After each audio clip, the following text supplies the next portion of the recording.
मेरठ हत्याकांड पे बना डाला भोजपुरी गाना।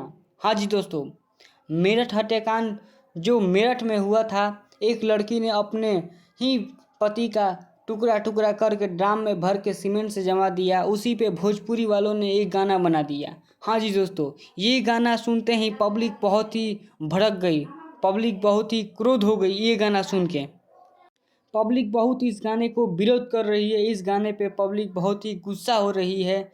ये गाना भोजपुरी की गोल्डी यादव नामक एक सिंगर ने गाया है। ये गाना अभी यूट्यूब पे स्ट्राइक हो गया है, यूट्यूब पे बंद हो गया है, लेकिन दूसरे चैनल पे ये गाना चालू है।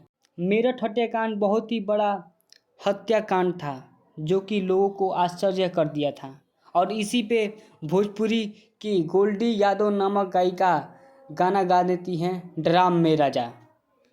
आप लोग पहले ये गाना सुनिए। इस गाने को गाने वाली लड़की जो आपको स्क्रीन पे दिखाई दे रही होगी, इसका नाम है गोल्डी यादव। ये भोजपुरी सिंगर है और फिलहाल ही में ये गाना गाई थी ड्राम में राजा। अब ये गाना स्ट्राइक मार के यूट्यूब से हटा दिया गया है, परंतु ये गाना किसी किसी चैनल पे चढ़ा हुआ है।